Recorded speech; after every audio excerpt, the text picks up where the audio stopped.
Jadi ya ini coba perhatikan ya gambar di depan ini ya. Ini yang mau saya ceritakan ya. Apa namanya? Eh ya itu gambarnya itu berbeda-beda. Kenapa gitu ya? Kenapa saya ini kuliah di farmasi sebelum masuk di farmaseutika sediaan dan lain-lain gitu, saya diminta untuk belajar farmasi fisik gitu kan. Kan harus tujuannya tahu tujuannya dulu ya. Secara definisi kemarin kan Anda sudah diberitahu mungkin sama Bu Dewi adalah bagaimana kita mengetahui karakter atau sifat fisikokimia dari suatu bahan ya atau eh, apa namanya propertis-propertis dari bahan baik itu secara fisik maupun secara kimia. Ya, saya kasih contoh ya ini. Saya kasih contoh ini adalah suatu kristal gitu ya. Sama-sama kristalnya tapi bentuknya bisa berbeda-beda. Itulah yang sebenarnya terjadi di dunia industri farmasi ya, terutama di proses pembuatan obat. Saya kasih contoh, umpamanya paracetamol aja yang gampang gitu. Ya, kalau lihat kasus yang kemarin, kenapa paracetamol itu menjadi rame, yang satunya pakai pelarut ini, yang satunya tidak pakai pelarut ini, ya, kemudian ada PEP dan seterusnya, karena sama-sama paracetamolnya, sama-sama para aminofenolnya, tetapi dia mempunyai sifat atau karakter fisikokimia yang berbeda. Satunya itu mudah larut, satunya tidak mudah larut. Kenapa? Ya itu yang kita pelajari nanti. Jadi sebelum kita menyusun formula, makanya harus masuk di farmasi fisik dulu, ya karena kita harus paham ilmu farmasi atau farmasitika itu intinya kan bagaimana kita bisa membuat obat yang baik ya. Itu intinya. eh Mungkin sebelum saya balik ke sana, mungkin kita perlu kenalan dulu ya. Saya lupa tadi. Mas Evan, karena Anda mungkin semester 3 ya, belum begitu mengenal saya. eh saya ini jadi dosen di Farmaseutika sudah mulai tahun 96, 97 ya, saat lulus itu. Jadi kira-kira sudah 20 berapa tahun itu, 27 tahun ya. Kemudian eh, saya S1-nya dari sini, apotekernya dari UNER, saya S2, S3 saya mengambil di ITB ya. Di ITB tahun 2015 saya itu sebagai konsultan ya sudah mulai masuk. Saya lulus S3 tahun 2012, kemudian saya jadi konsultan di industri farmasi, baik itu BUMN maupun PMDN ya. Jadi sampai 2022 lah resminya. Tapi sampai sekarang pun saya masih ada proyek-proyek dengan Bu Dani dan teman-teman itu, artinya kan saya masih jadi konsultan di industri farmasi. Tahun 2015 ya, setelah saya jadi konsultan itu saya diminta untuk menjadi wakil dekan 2 di farmasi ya. Sehingga farmasi itu yang semula di kampus B, gedung lama tahun 2019, memang cita-cita saya dulu sama Bu Rista itu sebelum saya turun gedung itu harus jadi. Nah, begitu jadi 2019 saya diminta untuk membuat gedung lagi satu dengan itu. Ya, sehingga tahun 2020 saya itu selain wakil dekan 2, saya diminta menjadi dekan di fakultas yang baru, ya di gedung yang baru, yang dua-duanya saya selesaikan itu. Itu kira-kira gitu. Sehingga eh, jadi saya sempat 6 bulan, 6 bulan itu rangkap jabatan ya sebagai wakil dekan 2 dan sebagai dekan itu 2 gedung baru itu karena ya saya semua yang merancang gitu ya, saya menyelesaikan sama Pak Rektor begitu selesai satu, ya kamu tugas di sana. Ya sudah saya jalani gitu aja. Itu kira-kira ya. Jadi apa yang saya sampaikan itu mungkin nanti tidak terlalu teoritis ya, Mas Evan dan teman-teman. Tapi saya mungkin akan sedikit atau mungkin beberapa hal itu saya akan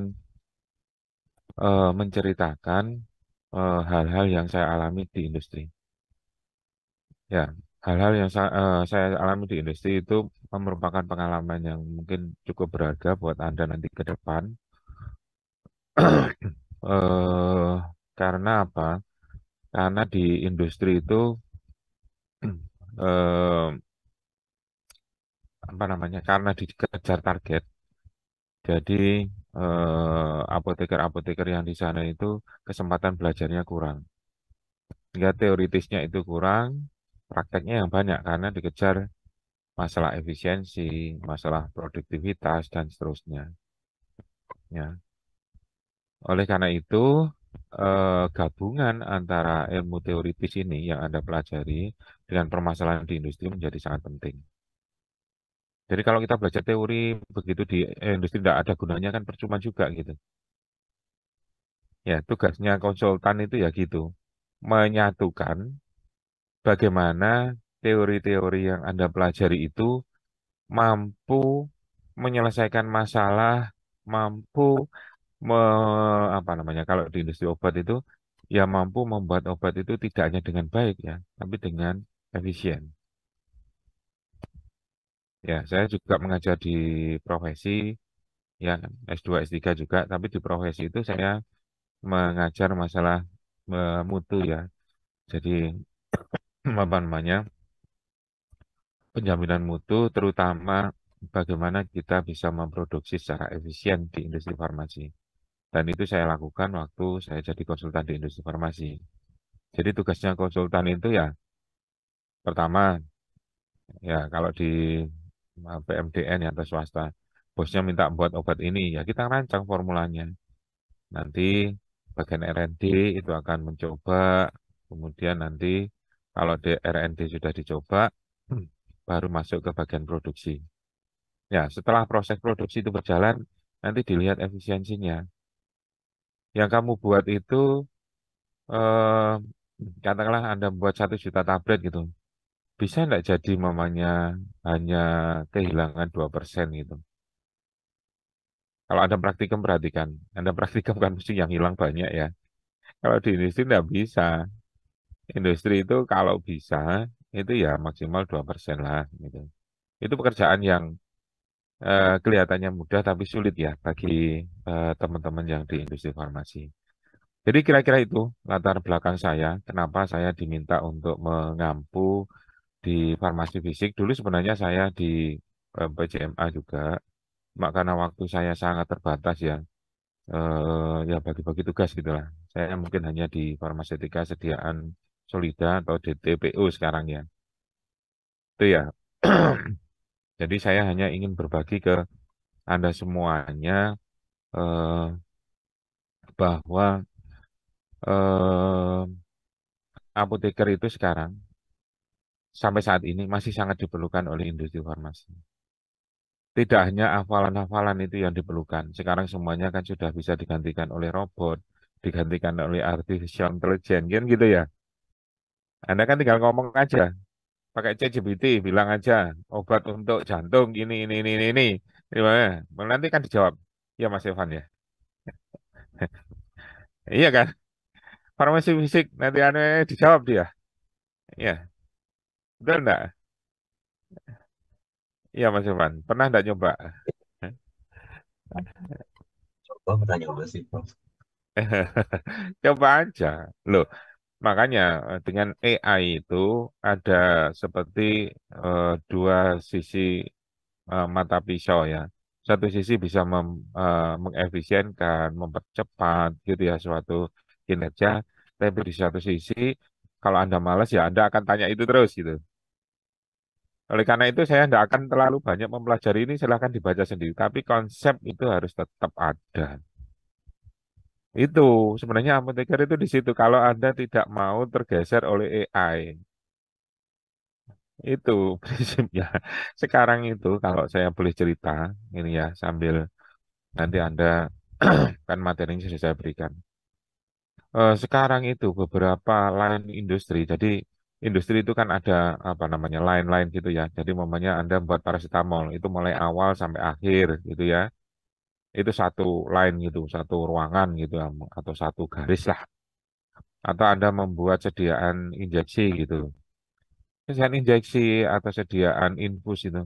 Mulai kemasannya, ya, mulai sediaannya, ya sampai dia keluar, itu bisa dioperasikan sama robot loh. Bisa dioperasikan sama robot loh. Sampai evaluasinya itu bisa dilakukan sama robot. Nah, lama-lama nanti apoteker gimana Pak kan gitu. Ya, apoteker itu ya tugasnya yang nyetir robot itu. Gitu loh, mau saya. Jadi jangan terlalu di otak Anda itu hanya diisi oleh data-data yang penuh gitu. Itu selalu saya sampaikan ke mahasiswa kalau saya kuliah. Kebanyakan di farmasi itu kan otaknya itu dipenuhi oleh data-data. Sehingga begitu ada software atau program-program yang harus ditanamkan di otaknya, otakmu itu penuh gitu. Sehingga muternya jadi lambat. Gitu, Mas Evan, Mas Sitaru. Jadi muternya itu lambat. Itu yang jadi kamu muter-muter ini jadi jawabannya yang mana ya? Ini jawabannya yang mana ya? Gitu. Sehingga sebenarnya itu tadi. Ya, kemarin kita rapat pimpinan di Jogja itu juga gitu, ada narasumber Ketua Penjaminan Mutu UGM sama yang menyampaikan. Jadi perkuliahan sekarang itu harus dirubah gitu. Tidak hanya sekedar kita memberikan materi, tetapi memberikan motivasi ke mahasiswa bagaimana mereka mencari jalannya itu yang penting. Karena semua informasi itu sudah ada. Anda mau cari aja. Coba ChatGPT kalau Anda farmasi fisik gitu. Oh, ini, akan keluar itu. Tapi kenapa sih farmasi fisik itu dipelajari fungsinya apa? Itu kadang-kadang kalau ChatGPT-nya tidak diinput, tidak punya data, ya dia tidak bisa jawab gitu. Itu ya kira-kira sebagai pendahuluan. Jadi tidak usah khawatir. Saya nanti soalnya tidak susah-susah gitu ya. Eh, apa namanya? Saya tahu di masa transisi ini tentu agak sulit bagi Anda untuk memahami. Ya, saya sangat terbuka untuk diskusi, cuma waktunya saja. Ya, waktunya silahkan di arrange gitu ya. Kalau saya punya waktu, nanti saya bisa dibantu untuk diskusinya. Ya, kalau saya ada waktu, biasanya saya, oke lah studi kasus atau apa gitu kita diskusikan gitu. Nah, itu akan lebih mudah daripada sekedar kuliah gitu kan yang mungkin bisa dicari informasinya di literatur-literatur. Itu ya kira-kira. Ini ya, ya ini gambaran berikutnya. Saya kasih contoh air saja ini. Air itu bisa mempunyai struktur kristal yang berbeda-beda. Ya, struktur kristal yang berbeda-beda. Coba itu air yam-yam, air yang diambil dari apa salju di Gunung Fuji, kemudian air yang didekatkan dengan musik heavy metal gitu. Ternyata struktur kristalnya itu berbeda. Padahal sama-sama air, sama-sama H2O, gitu kan? Inilah yang terjadi di dalam bahan farmasi. Ya, sama-sama paracetamolnya, ya sama-sama airnya, tapi ternyata struktur kristalnya berbeda.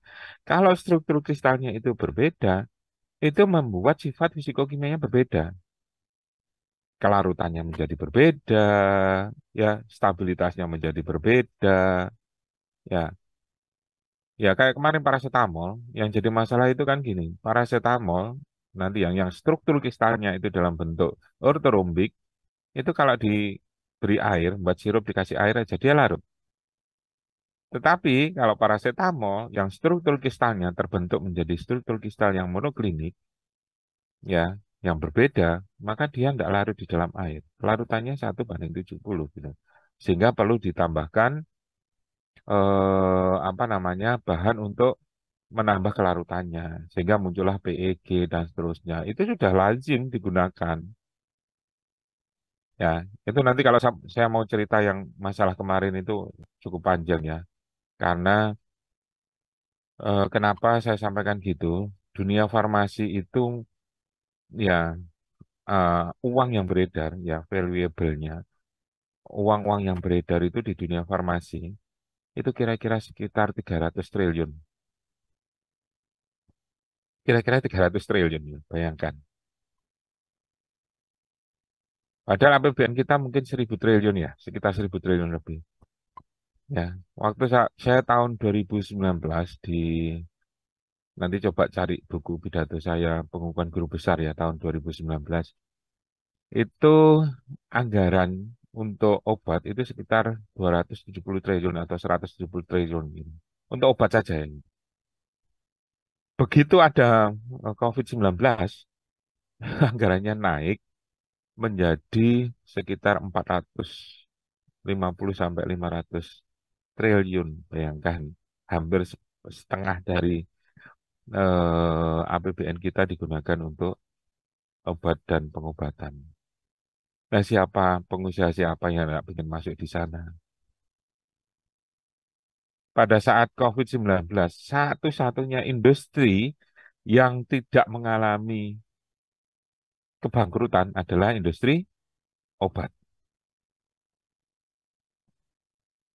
Itu, saya masih mengalami. Ya, waktu saya jadi konsultan di industri itu, kebutuhan akan analgesik, ya, kemudian antibiotik, kebutuhan tentang vitamin itu cukup tinggi. Ya, saya diminta untuk membuat vitamin E, ya, kemudian ada vitamin C, kemudian diminta untuk membuat kortikosteroid, diminta untuk ini yang baru-baru gitu. Saya lakukan via Zoom meeting aja. Jadi yang di industri, yang di sini, yang saya hanya memantau dari Zoom meeting saja. Bayangkan gitu kan. Jadi kalau Mas Evan ini masih taruh nanti, coba kalau Anda punya pabrik sendiri. Nah, untungnya saya kasih ya, keuntungannya gini ya, mamanya. Anda punya katakanlah 10 mesin saja. Ya, satu mesin kan biasanya kalau jalan terus itu sehari 3 kali ya, atau 3 shift.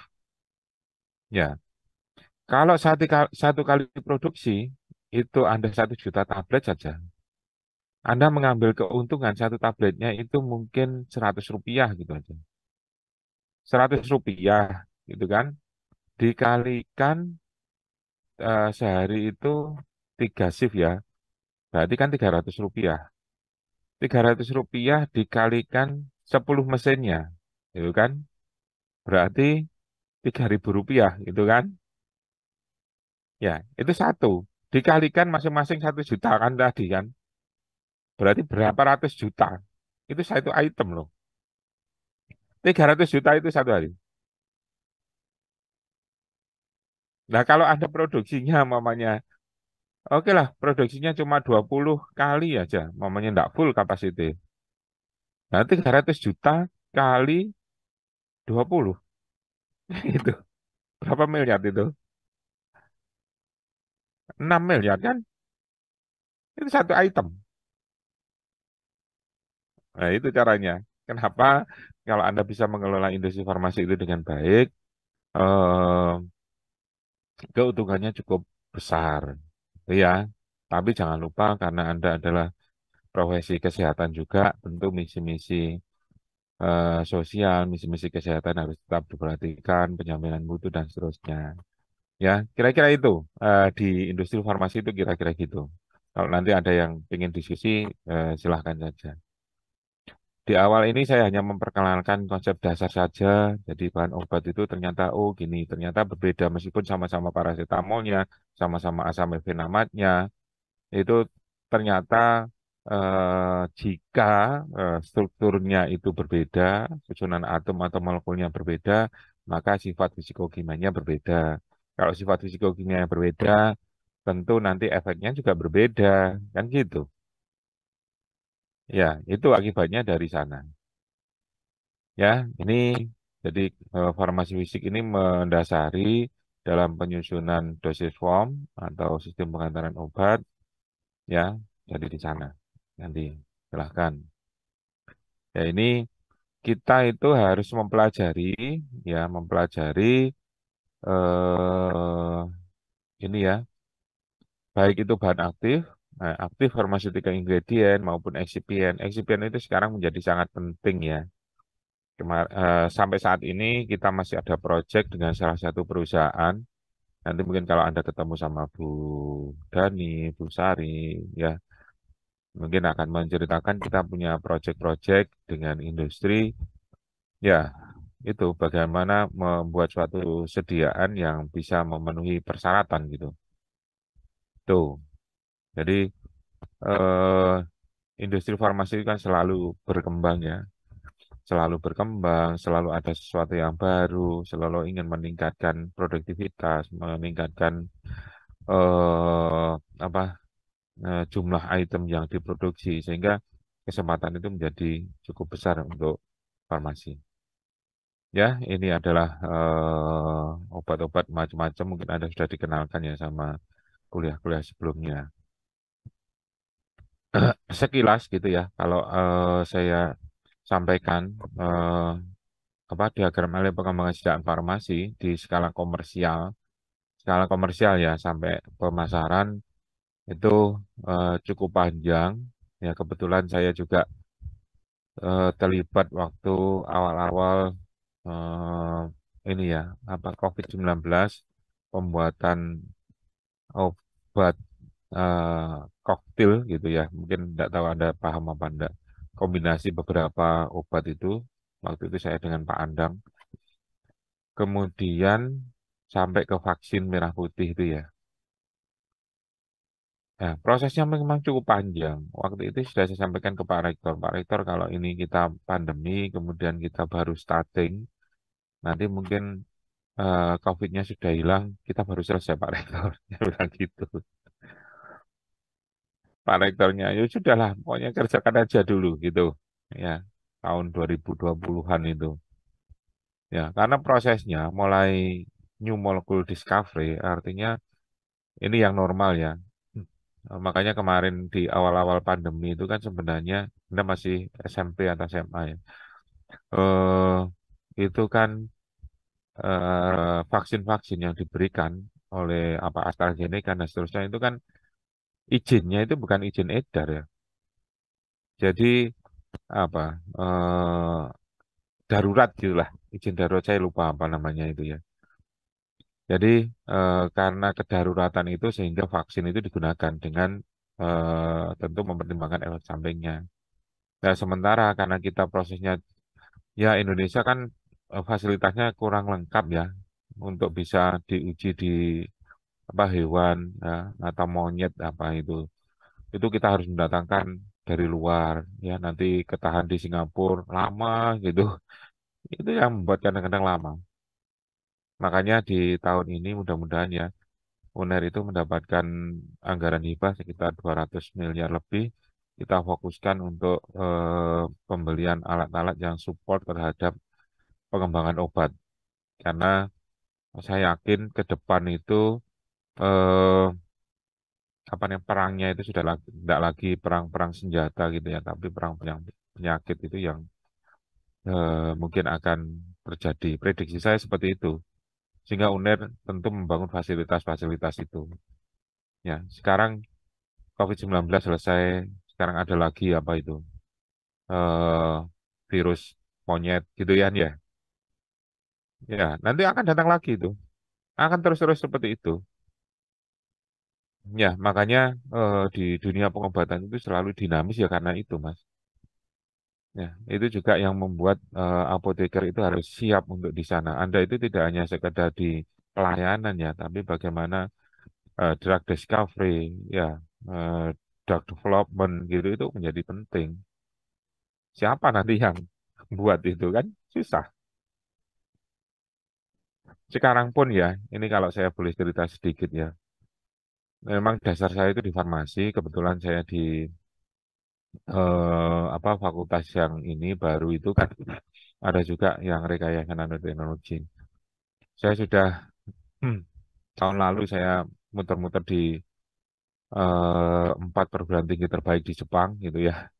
Meskipun dia di chemical engineering, ya meskipun dia di apa namanya eh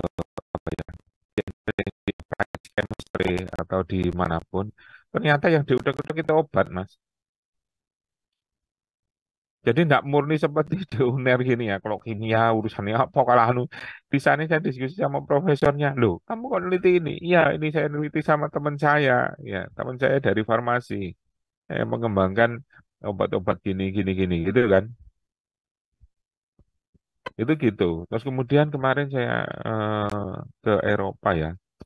Ke Eropa, saya ke Jerman, ke Prancis, ke Belgia, kemudian ke Inggris. Di eh, apa namanya? Waktu di Dresden ya, di Jerman itu juga gitu. Saya ke Max Planck Institute ya kebetulan di situ banyak sekali mengalirkan apa Nobel Prize ya yang mendapatkan sana. Lah dosen kita, konten kita di FTMM itu kan ada yang dulu postdoc di sana. Kebetulan direkturnya itu kelahiran Indonesia. Saya rayu-rayu, saya pengen dia ke sini atau dosen kita itu bisa ke sana gitu. Karena fasilitasnya cukup lengkap, anggarannya tidak terbatas, ya dia pengennya itu kamu mau boleh ke sini, tapi ya jangan sebentar-sebentar, kamu tidak akan dapat apa-apa gitu. Evan, kamu kalau mau ke sana, tapi harus udah S3 gitu yang di sana. Karena itu hampir dari perguruan tinggi terbaik di apa namanya di dunia gitu. Tapi kamu harus di sini lama gitu. Si How itu. Kalau kamu sebentar-sebentar nanti tidak ada sumbangsihmu, kamu belajarnya itu tidak tuntas. Gitu. Kamu di sini aja biar bisa berkontribusi gitu yang di Indonesia gitu ya. Itu waktu di Inggris itu juga gitu. Eh apa namanya? Ya di Eropa itu kan rata-rata sama ya. Alatnya lengkap, semuanya lengkap gitu ya. Proyeknya banyak, tapi orangnya tidak ada.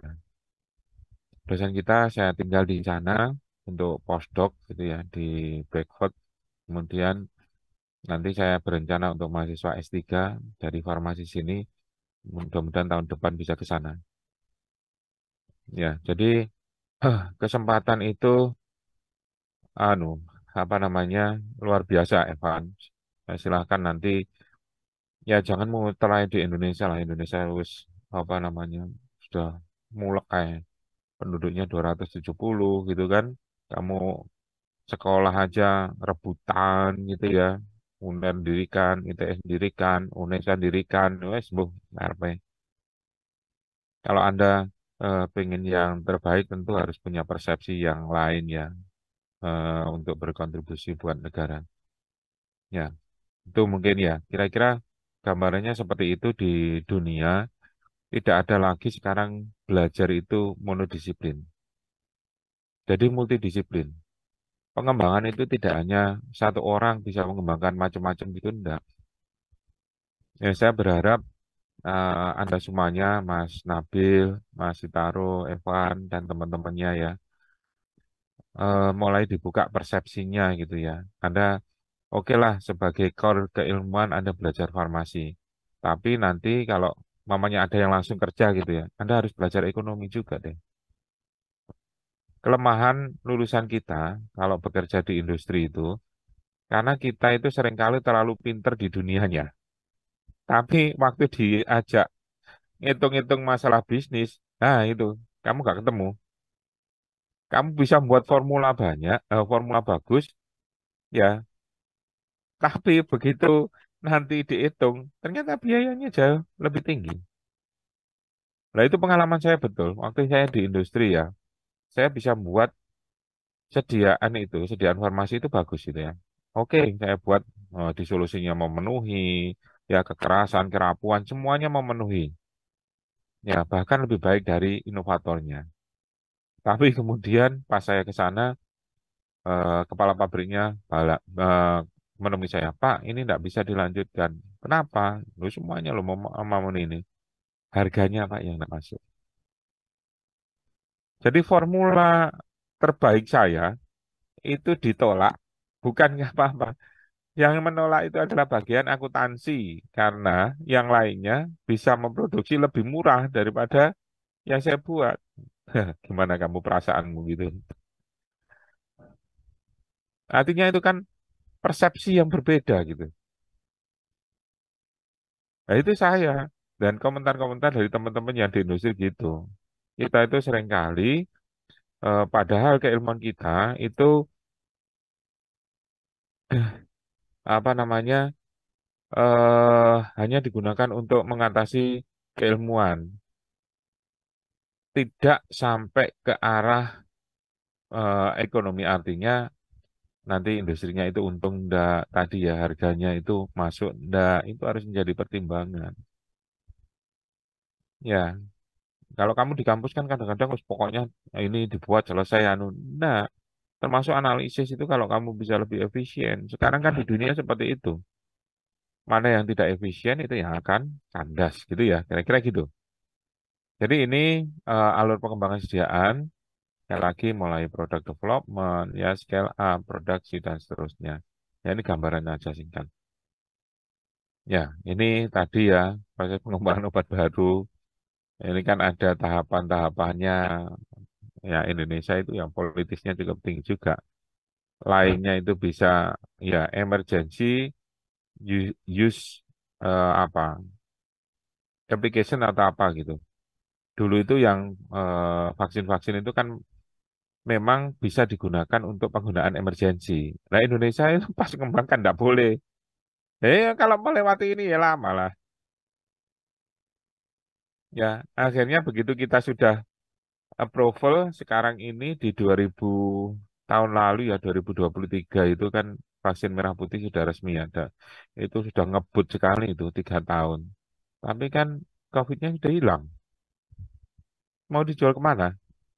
Mau dipakai sendiri? Itu kan pertanyaannya.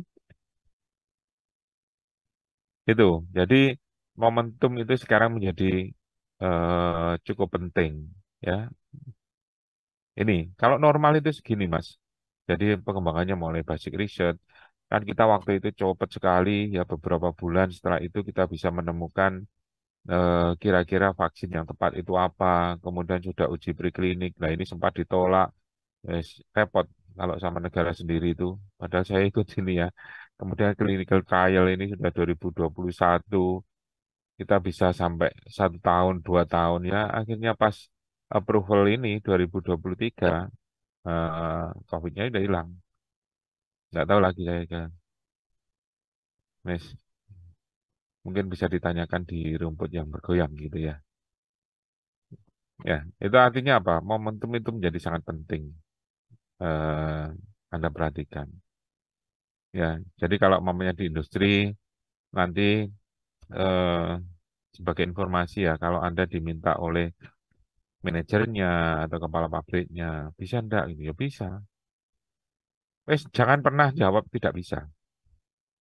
Wes, itu pesan saya. Ya, saya itu mulai saya kuliah di ITB itu saya tidak pernah mengatakan tidak bisa dan tidak mampu. Saya coba, gitu. Saya usahakan semaksimal mungkin, gitu kan. Saya akan usahakan gitu. Saya tidak pernah, oh tidak bisa itu, tidak bisa, tidak. Ya, itu kuncinya. Kalau sudah di industri nanti waktu wawancara Anda bisa enggak ini. Oh enggak bisa Pak, wis. Kamu sudah mesti dicoret tuh. Gitu. Itu ya. Kalau kamu betul-betul enggak tahu mungkin jawabannya saya akan belajar lagi Pak. Saya coba cari informasinya Pak. Hmm, saya berusaha untuk memenuhi gitu. Dan seterusnya gitulah. Jangan langsung defense gitu ya. Gitu ya. Kira-kira ini pengembangan. Nah, ini ini yang saya coba kembangkan sendiri ya. Bagaimana waktu membuat suatu sediaan farmasi di industri ya ini. Jadi kenapa Anda belajar analytical method development, jadi pengembangan metode analisis, kemudian Anda belajar preformulasi, itu kan dalam rangka untuk mengembangkan formula. Ini tidak bisa dipisahkan ini. Ya kan? Anda kan juga belajar analisis. Karena apa? Begitu nanti Anda di pengembangan formula, formula itu kan harus dievaluasi. Kalau evaluasinya Anda tidak memahami analytical method development, ya tidak bisa. Itu loh. Makanya kenapa konsep dari DTPO itu digabung sebenarnya ya dalam rangka ini. Kalau di industri memang ini divisi terpisah, tetapi sebenarnya ini tidak terpisahkan dalam pengembangan sediaan farmasi. Anda memahami dengan baik pre-formulation, tapi kalau Anda tidak memahami metode analisisnya ya percuma. Sampai sekarang saya lakukan, kemarin sama Bu Dani, ada dalam tanda kutip gitu ya, industri yang konsultasi ke kita, masalahnya apa? Ya, kan kita harus cari apakah masalahnya itu di analytical method development, artinya di metode analisisnya itu yang salah, atau mungkin di formulanya yang nggak benar. Nah, kan harus punya pengetahuan dua-duanya ini. Anda baru bisa memastikan bahwa, oh ini formulanya sudah fix, sudah bagus, karena sudah dianalisis dengan metode yang baik. Ya, itu kira-kira alurnya seperti ini. Ya, ini industri farmasi itu cukup besar, jadi satu batch itu bisa jutaan tablet gitu ya. Makanya sebelum Anda masuk di sana itu kan harus terkualifikasi dulu. Enggak semuanya Anda baru masuk langsung gitu, enggak. Makanya jangan khawatir. Anda itu lulusan sarjana itu bukan siap kerja ya, tapi siap untuk dikembangkan untuk kerja itu tadi. Ya, karena untuk di sana kan perlu sertifikasi, ya perlu kualifikasi tertentu gitu kan. Tidak semuanya kamu baru gitu. Karena di masing-masing pabrik alatnya mungkin jenisnya sama, ya mungkin alat mesin tablet, tapi kan kadang-kadang mereknya berbeda, ya sistemnya mungkin berbeda, tapi konsepnya tetap sama. Konsepnya tetap sama. Ya ada yang buatan Cina seperti ini, ada yang buatan India seperti ini, ada yang buatan Taiwan seperti ini, ada yang buatan Jerman seperti ini. Kan Anda harus belajar lagi. Makanya yang laki-laki, saran saya, coba deh Anda belajar mesin-mesin juga ya. Karena kalau Anda yang mau bekerja di industri ya, karena kekurangan itu biasanya di bagian produksi itu ya di mesin-mesin itu. Ya, itu kira-kira harus belajar. Oh, cirinya kalau mesin Jerman itu seperti ini. Ya, kalau ini seperti ini, gitu.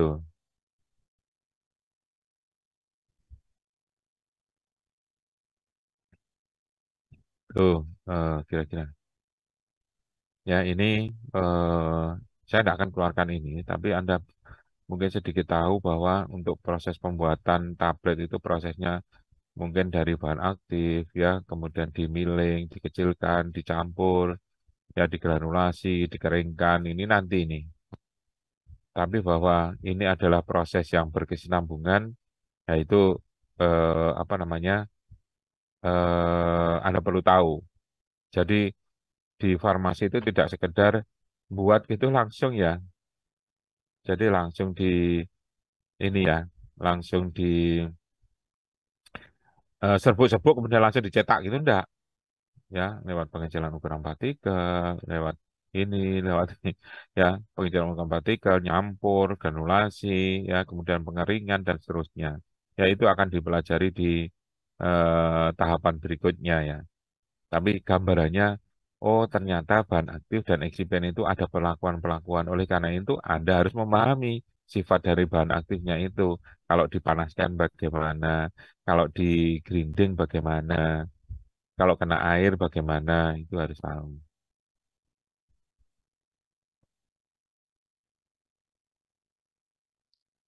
Ya, kita,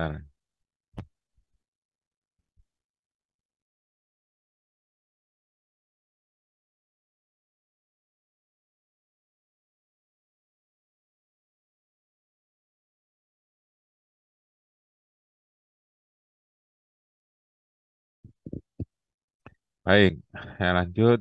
Hmm,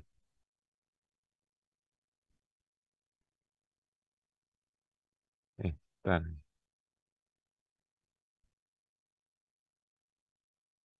Jadi ini eh, molekul-molekul Anda atau eh, ya ini kan Anda sudah belajar ya. Jadi dari molekulnya itu sebelum dilakukan formulasi kan nanti akan ada proses gitu ya. Jadi molekul-molekul atau bahan-bahan aktif maupun eksipiannya itu harus dijamin nanti pada saat proses itu bagaimana, ya kemudian stabilitasnya bagaimana, bioavailabilitasnya bagaimana untuk menjadi eh, formula atau formula yang terbaik gitu ya.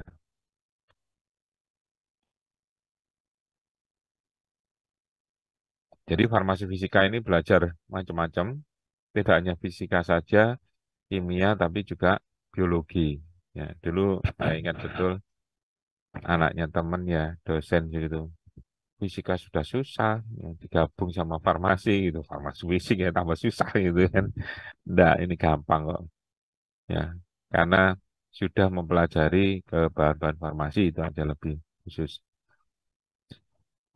Ini di eh, inti dari semuanya itu saya ingin menyampaikan bahwa setelah kita tahu tadi ya, tahu bahwa bahan aktif atau eksipien itu sangat mempengaruhi eh, sifat-sifatnya itu sangat mempengaruhi dalam proses formulasi, maka kita harus tahu ya. Kita belajar mulai dari awal dulu lah. Kenapa sama-sama paracetamolnya itu kok berubah punya sifat fisika yang berbeda. Itu ya. Jadi kita agak balik gitu ya. Mungkin ada yang mau ditanyakan dulu dari situ kira-kira dari pengantar saya. Nanti yang lainnya ini kan gampang nih. Tinggal belajar ngulangi di SMA sedikit tapi saya kasih contoh nanti. Silakan barangkali ada yang mau disampaikan dulu atau mau ditanyakan gitu ya. Silakan. Apa saja lah yang ada hubungannya sama ini. Kalau saya tahu saya jawab. Ada enggak yang mau jadi konsultan gitu? Enak konsultan itu. Cuma ngomong-ngomong anu gitu kan. Ada yang mau ditanyakan? Yang lainnya?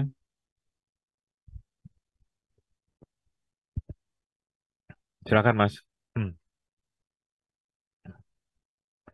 silakan Mas Roy. Baik, terima kasih Prof atas kesempatannya. Mohon izin saya mungkin bertanya di luar teoritis ya Prof. Heeh, Tadi silakan. Prof ini sampaikan bahwa di industri kebanyakan kan sudah dioperasikan oleh alat, sehingga menurut eh, cara pandang saya sampai saat ini berarti dalam tanda kutip eh, lapangan kerja itu terbatas gitu ya Prof. Sudah, gitu. Terima kasih Prof. Oke. Jadi gini Mas. Sekarang ini di industri itu kan sudah mulai otomatisasi ya. Ya, sudah mulai diotomatisasi. Artinya sudah mulai banyak yang sistem robotik gitulah. Ya, makanya saya kalau bicara masalah robotik gitu, eh, dalam tanda kutip pikiran saya, hati saya itu terbelah. Di satu sisi mungkin semuanya bisa diganti secara otomatis ya. Tapi di satu sisi kan kita butuh tenaga kerja yang cukup besar ya untuk bisa mengisi itu. Oleh karena itu, setahu saya, pengalaman saya, yang di robotik itu masih untuk hal-hal yang sifatnya ini Mas, sangat berisiko. Saya kasih contoh ya, eh, di perusahaan Fonco atau di Sanbe, di perusahaan-perusahaan besar yang memproduksi obat-obat anti kanker, itu sudah semuanya pakai robotik Mas. Mulai nimbangnya, mulai nyampurnya, sampai keluar kemasan itu pakai robotik. Ya, kalau di Otsuka, di Widatra itu kan infus ya, yang air-air itu kebanyakan sebagian besar sudah robotik, mulai membuat kemasannya itu sudah tinggal masukkan gitu kan dia nanti nyetak sendiri, kemudian ini nyampur diisi sendiri. Itu masih seperti itu. Tetapi ya, tetapi kita mungkin masih beruntung yang pertama masih ada aturan-aturan yang mengatur bahwa untuk manajer produksi, manajer QC, manajer QA itu kan harus apoteker, ya kan? Yang kedua, eh yaitu konsep itu Mas, karena kita itu belum bisa memproduksi bahan aktif sendiri, eksipien sendiri, itu karakter dari bahan aktif dan eksipien itu masih berbeda-beda, Mas. Saya kasih contoh kemarin itu ya, paracetamol itu kenapa rame? Karena selama ini paracetamol kita itu disupport dari atau di apa dibeli dari Cina. Kemudian karena Cina ada masalah, kemudian dari India. Kemudian muncullah isu itu gitu ya. Ternyata paracetamol yang dibuat dari India dan dari Cina itu sifatnya berbeda gitu loh, Mas. Oleh karena itu, keperluan apoteker atau tenaga ahli untuk menilai itu masih sangat diperlukan.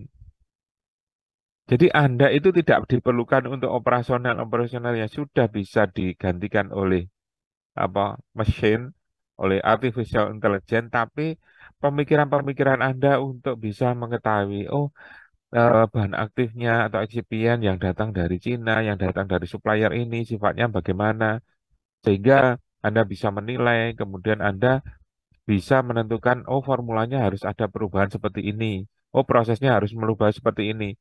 Anda itu yang menentukan. Manusia, robotnya tergantung Anda, gitu loh. Jadi masih belum bisa di dunia industri farmasi itu masih belum bisa full robotik. Makanya kesempatan Anda tadi, saya tidak mengajarkan Anda itu kemampuan-kemampuan yang sudah bisa apa namanya dikerjakan oleh robot, tapi kemampuan-kemampuan berpikir, kemampuan analisa, kemampuan ini yang ini belum tercover. Nanti kalau ke depan itu sudah tercover, ya kan ada lagi gitu Mas. Paham yang saya maksud ya? Jadi makanya ini yang masih sampai sekarang itu belum tergantikan Mas. Sehingga kebutuhan apoteker di industri itu masih cukup tinggi. Karena kita sangat tergantung bahan aktif itu dari China, dari India, nah, apa dari apa Eropa gitu, ya, termasuk eksipiennya. Ya, laktosa, coba laktosa itu produksi mana? Kan paling produksi Cina, produksi India. Nah, itu karakternya beda sama-sama laktosa nanti kamu lihat di lab. Beda. Ya, itu kalau semuanya sudah bisa distandarisasi, artinya robot itu kan tergantung dari inputnya. Ya, karena ini berubah-ubah, ya robotnya bingung, ya manusianya yang berperan. Gitu kira-kira Mas Rai. Makanya saya minta Anda semuanya ini jangan hanya ngafalkan aja. Kalau ngafalkan itu chat GPT aja udah bisa gitu.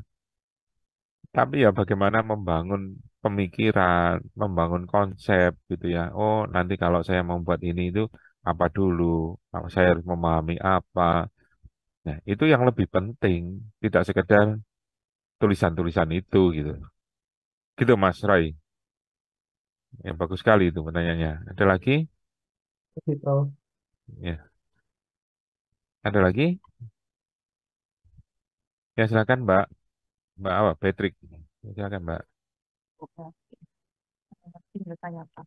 Tadi yang Prof-nya bilang Indonesia kan belum bisa memasukkan bahan baku sendiri. Itu tantangan-tantangannya itu apa ya, Prof? Sama yang kedua, saya tanya lagi. Kan Prof-nya sebagai konsultan. Nah, kualifikasi pendidikan atau kayak bidang-bidang ilmu tertentu apa aja yang perlu dikuasai? Betul. Oke, Mbak. Dari pertanyaan luar biasa ini. Sudah Jadi, ditanya. gini ya. Em, yang pertama tadi, kenapa sih kita tergantung dari eh, apa namanya, nggak bisa produksi bahan baku sendiri gitu ya kan? Intinya kan gitu. Itu udah lama dibahas, Mbak. Mulai tahun 2000-an itu, oke, profesor saya sama apa namanya Badan POM sama apa pernah diskusi kita di kampus B gitu ya. Sebenarnya kita banyak orang pinter, Mbak, banyak orang pinter. Tapi sekali lagi untuk bisa memproduksi bahan baku itu diperlukan niat baik semuanya sebenarnya.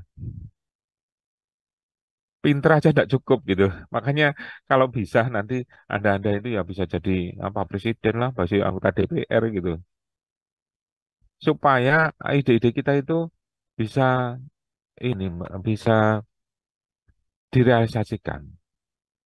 Jadi dulu, ya pemerintahan waktu dulu zamannya Pak Harto apa itu, kalau industri asing itu pengen masuk, itu harus mendirikan pabrik bahan bakunya di Indonesia, Mbak. Dulu pernah, ya ada kebijakan gitu. Ada namanya Riasima Abadi, itu produksi paracetamol. Ya, tapi kalau ini tidak ada kerjasama dengan apa kementerian lain, akhirnya kan dalam tanda kutip ya, tidak ada subsidi gitu ya. Akhirnya kan harganya jauh lebih mahal kalau pengusaha itu impor dari Cina gitu, atau dari India, kan itu. Sehingga ya di dunia di dunia industri ya mesti efisien ya. Saya kalau murah beli dari Cina dan India ngapain saya beli dari sini kan gitu. Ya, itu masalah masalah klasik yang kita sudah di lama diskusi gitu ya. Karena sekali lagi omset atau uang yang beredar untuk bahan baku obat itu, Mbak, triliunan tadi. Sehingga rebutan itu. Jadi ya semuanya itu rebutan. Itu intinya di sana. Kira-kira gitulah, saya tidak detailnya. Ya, kira-kira gitu. Termasuk gini, kemarin saya kebetulan, ya ini, saya kan dari farmasi, tapi akhirnya saya belajar yang lain. Kita itu kan sekarang banyak gadget, banyak laptop, macam-macam. Itu kan intinya, itu kan kebutuhan semikonduktor, toh. Semikonduktor. Semikonduktor itu kan kita tidak punya. Yang punya itu loh Taiwan. Taiwan kan. Padahal bahan bakunya dari Indonesia. Nah, kebetulan kemarin, mudah-mudahan ini bisa terrealisasikan ya. Saya masuk konsorsium untuk apa namanya pengembangan semikonduktor di Indonesia yang diinisiasi oleh Kementerian Perekonomian. Waktu pertemuan mungkin 2 minggu yang lalu ya hari Jumat itu antara kementerian ya baik untuk Kementerian Kemenko Ekonomi, kemudian Perindustrian, kemudian dari BRIN ya BRIN, kemudian LPDP, kemudian Kemendikbud, kemudian perguruan tinggi, kemudian investor, kemudian praktisi industri, pokoknya semuanya deh. Ada dari macam-macam gitu. Eh, Nah ini harus digeruduk kalau pengembangan semikonduktor itu. Artinya gini, materi itu ada di sini gitu ya. Kemudian kenapa kok kita tidak bisa buat? Padahal dari apa kampus ya, dari ITB, dari ini kita sudah bisa buat. Tapi kan kalau kita buat harganya mahal gitu. Berarti kan harus ada peran Kementerian Keuangan untuk melakukan subsidi, kan gitu toh. Nah itu saya jadi belajar gitu juga. Mungkin obat itu harus digeruduk gitu. Kalau tidak digeruduk itu tidak akan selesai. Ya. Makanya saya perlu nanti siapa itu Mas Evan, Itaru apa itu tidak tahu jadi anggota DPR atau jadi apa gitu. Itu iyalah karena kita itu banyak orang pinter. Tapi begitu masalah kebijakan itu kan masalah gampang sebenarnya. Dan negara lain itu menerapkan gitu. Kemarin ya disampaikan oleh investor-investor itu, sekarang itu umpamanya di Vietnam. Kenapa semikonduktor itu sekarang diproduksi di Vietnam? Karena di sana itu memberikan subsidi gitu loh. Perusahaan-perusahaan yang ini itu disubsidi, pajaknya dikurangi, halnya dikurangi gitu loh Mbak. Itu ya, itu jawaban pertama. Kira-kira gambarannya gitulah. Yang kedua, untuk jadi konsultan gitu ya. Konsultan yang pertama itu nekat lah, nekat ya. Nekat. Yang kedua, Anda harus menguasai ilmu dasarnya itu apa namanya? Bentar saya tak pindah ini Mbak ya. Hmm. Jadi ilmu dasarnya itu yang kuat. Bentar.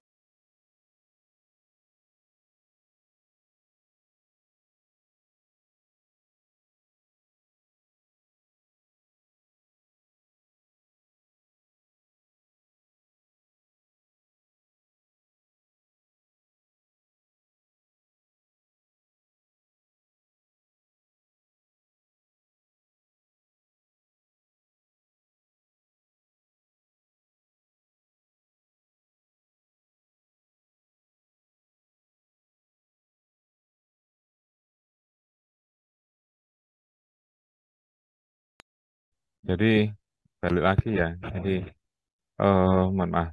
Jadi ilmu dasar itu menjadi penting Mbak. Contohnya gini Mbak, namanya kamu saya tanya gitu ya. Eh, kamu saya tanya, kalau saya pengen buat ini ya, yang terjadi mamanya, saya minta untuk membuat vitamin E, tapi bentuknya tablet tuh ya, gitu wis. Kira-kira bisa enggak gitu? Kan gitu. Nah, itu harus mikir dulu. Oh, vitamin E itu memang alpha tocopherol itu kan eh, bentuknya cair ya, minyak. Itu saya harus belajar dulu. Ada enggak yang bentuknya padat itu? Oh, ternyata ada. Ada apa? Bentuknya ester. Kan gitu. Bentuknya ester gitu. Ester itu yang padat gitu. Ester itu anunya padat. Ya, dari sana. Oh, ternyata ester. Apa sih ester itu? Gitu. Jadi, oh ternyata ada alpha tocopherol eh ini apa namanya? Sana saya nggak bisa membuat itu bentuknya padat gitu. Terus kemudian analisisnya bagaimana ya? Gitu. Nah, kebetulan saya dulu baik S1 maupun S2 itu ilmu dasarnya kalau di ITB itu kan cukup kuat, Mbak. Dan eh, dosen-dosen di ITB itu kebanyakan ya konsultan, Mbak. Sehingga auranya itu sudah terbentuk gitu. Jadi kalau menjelaskan itu tidak sekedar kuliah apa gitu ya, tapi juga tadi ngasihkan contoh-contoh yang terjadi di industri. Tuh, kita dipaparkan di sana sehingga kita tidak sekedar teoritis gitu. Kalau kita teoritis mesti akan bacanya itu di buku aja. Padahal nanti kalau diaplikasikan enggak ada. Ya, jadi ilmu-ilmu dasar seperti ini itu harus betul-betul dipelajari, Mbak. Terutama kalau Anda yang di ini ya, yang di konsultan itu kan macam-macam ya. Kalau konsultan formulasi ada konsultan masalah namanya GMP saja atau CPOB itu loh. Kalau itu kan harus punya ini ya sertifikat mamanya apa bagaimana mengatur ini ruangan dan seterusnya itu ada sertifikatnya. Atau konsultan di mutu saja ada. Tapi kalau di konsultan di formulasi, di produksi, ilmu dasarnya perlu. Kemudian awal-awal saya dulu itu ini apa namanya? eh, saya harus memahami alat-alat yang ada di industri. Begitu kita sudah tahu konsepnya gitu, ilmu dasarnya itu paham, kemudian eh, mesin-mesinnya itu kita paham, ya, mesti nanti kamu bisa sarankan, wes. Oh, kalau ini mesinnya ini, formulanya ini. Jadi formula itu tidak ini ya, tidak seperti ajimat gitu ya. Nanti kalau kamu ada formula di buku, kemudian kamu buat di industri, jadi enggak. Sangat tergantung dari bahan bakunya. Bahan bakunya itu masuknya dari mana, sifatnya bagaimana, kemudian mesinnya bagaimana. Sehingga saya itu ngajari ke Anda nanti, baik itu di sini maupun nanti di apa semester berikutnya ya. Itu tidak cariin formula-formula gini. Oh, saya loh bisa buat formula sendiri. Karena yang ditulis di literatur-literatur itu adalah formula-formula yang sesuai dengan kondisinya dia. Itu tidak pada kondisi di sini. Jadi saya kalau di industri itu saya tidak mau beli formula. Karena begitu saya beli formula, biasanya supaya supplier kan gitu. Beli aja Pak formulanya sekalian, bahan bakunya sak formulanya. Saya jamin bisa. Ternyata enggak. Karena apa? Begitu tidak memenuhi, dia akan bilang, oh sekalian mesinnya Pak. Lah ya mesti aja. Kan gitu. Nah, kalau sudah gitu, kita sangat tergantung dari mereka. Jadi kalau mereka mau menaikkan harga, apa kita tidak bisa apa-apa. Tapi kalau kita bisa membuat itu sendiri gitu ya dengan mesin yang ada, kita bisa memikirkan sesuatu yang itu bagus, lah efisien. Mau harganya naik, mau harganya turun ya kita tinggal menyesuaikan saja. Kita tidak tergantung dari orang lain. Itu yang saya pegang sih. Gitu ya, kira-kira. Nanti kalau Anda pengen betul-betul jadi konsultan, oh, sering-sering diskusi sama saya nanti. Nanti ilmu saya lah keluar. Karena saya ini terus terang kan mencari apa namanya, dalam tanda kutip ya, mencari penerus, mencari murid gitu ya.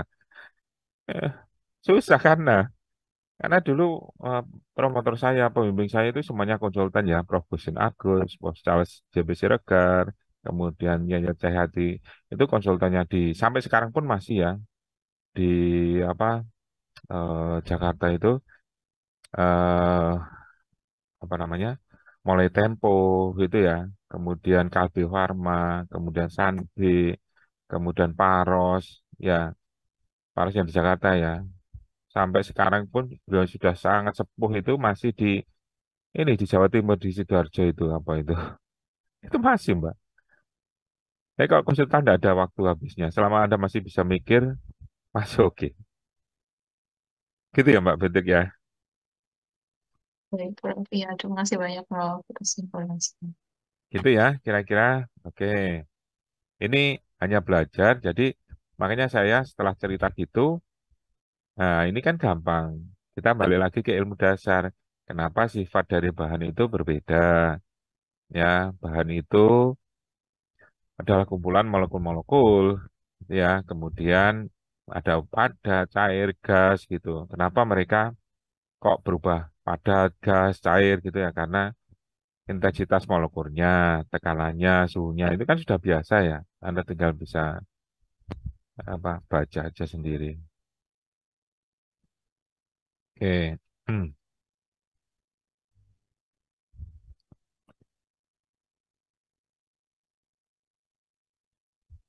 Oke, terus ntar saya lanjut.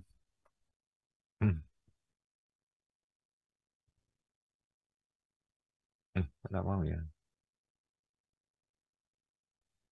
Ini ya, jadi eh, mungkin bisa dibaca ya. Kalau padat gas itu dari gas itu semakin renggang. Kalau liquid itu seperti itu. Kalau padat itu susunannya sangat-sangat sangat-sangat dekat ya, sangat kuat ikatannya.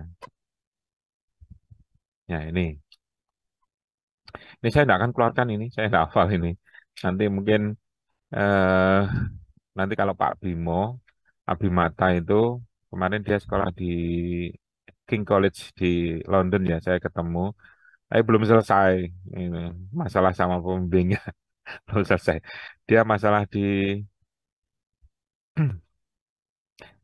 dia buat Pak Bimo itu buat apa namanya aerosol ya aerosol ya di sana. Nanti mungkin Pak Bimo kalau sudah datang nanti bisa cerita mungkin Oktober ini akan datang. Prinsipnya gas itu juga banyak digunakan di industri farmasi terutama untuk aerosol.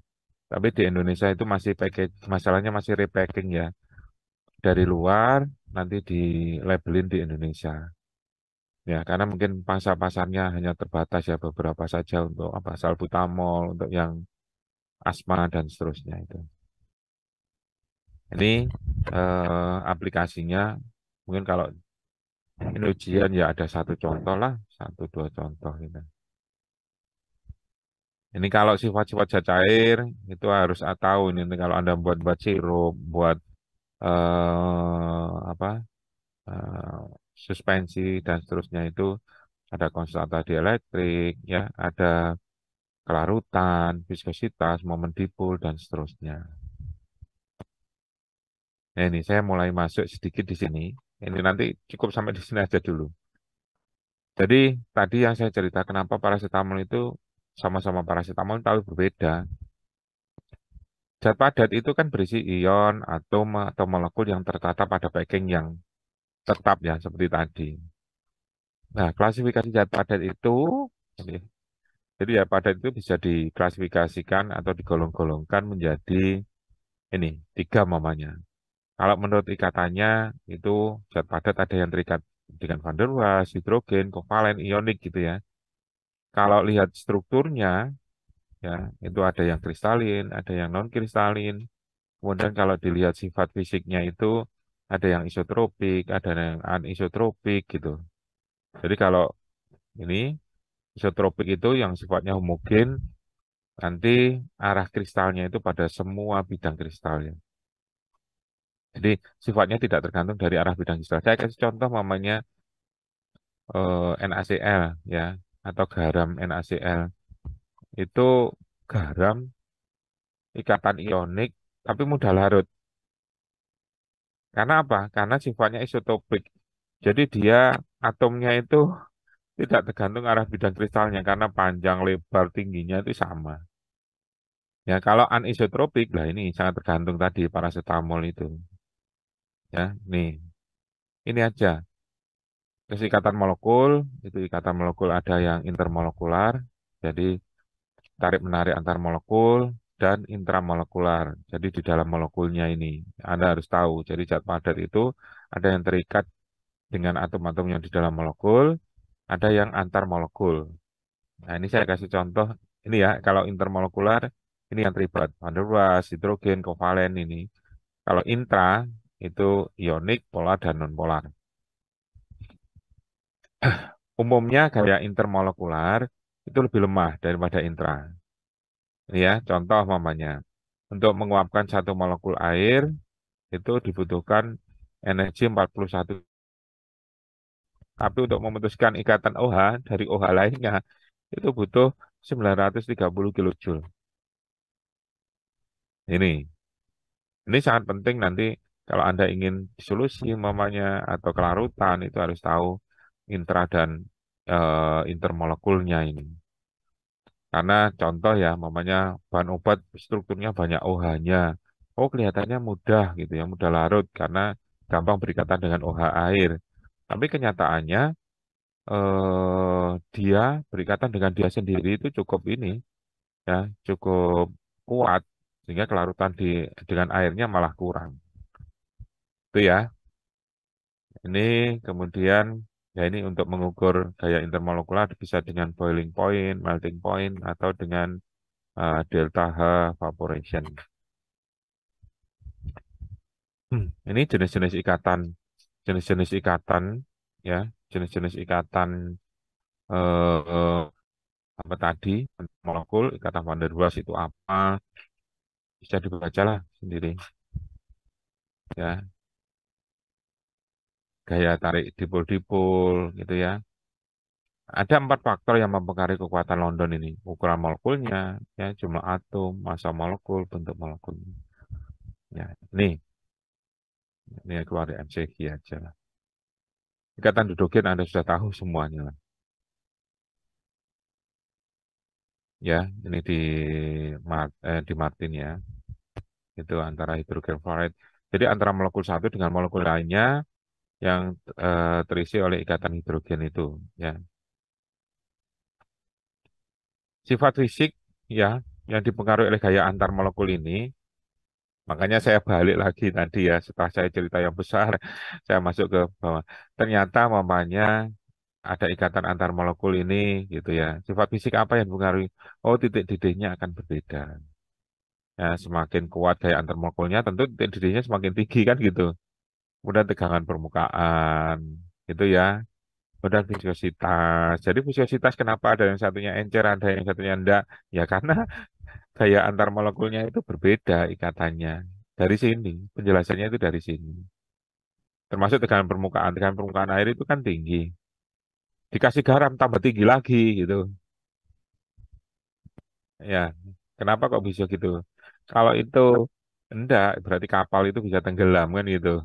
Kenapa Tuhan itu menciptakan laut itu ada garamnya sehingga eh, kapal itu tidak tenggelam ya karena gaya tekanan permukaan air laut itu jauh lebih tinggi dibandingkan air tawar. Ya, tuh karena begitu ada molekul-molekul yang sangat elektronegatif ya NaCl gitu ya KCl di laut itu kalau diibaratkan jaring-jaring itu jaring-jaringnya semakin rapat gitu daripada H2O dengan H2O. Itu sehingga mampu menahan beban dari kapal yang besar-besar ya. Ini ya jadi kalau kayak Van der Waals itu berapa kilojoule itu ada di sini. Saya tidak akan gini ya, saya tidak akan mengeluarkan ujian itu sampai ngapalkan angkanya berapa enggak lah. Yes, pokoknya oh ternyata Van der Waals itu lebih rendah daripada apa namanya ikatan yang lainnya gitu ya. Ikatan hidrogen itu 6 gitu ya. Kemudian ikatan apa ini? Ionik, elektrovalen, kovalen itu bisa sampai 100 sampai 200 kilokalori per molnya. Itu loh. Ini yang ingin saya tunjukkan sebenarnya. Nah, sifat zat padat tadi setelah zat cair dipengaruhi apa ya. Kemudian sifat zat padat itu ternyata dipengaruhi oleh energi ikatan dan strukturnya. Dua ini saja. Ya, tadi Anda sudah belajar apa itu ikatan-ikatan. Ya, ada ikatan logam, ionik, kovalen, hidrogen, van der Waals. Semakin ke sana semakin rendah ya ini apa namanya energinya, energi ikatannya. Ya, logam itu paling kuat, ikatan ionik, ikatan kovalen, ikatan hidrogen baru van der Waals paling rendah. Dan struktur molekulnya, ya ini minggu depan nanti kita bicarakan lagi apa itu struktur molekul. Ini jenis-jenis ikatannya, logam ini semakin rendah ya ikatannya. Silakan dibaca ini. Mungkin itu ya nanti berikutnya minggu depan kita akan belajar mengenai struktur molekul. Itu. Gitu kira-kira hari ini. Ada yang mau disampaikan? Mau ditanyakan?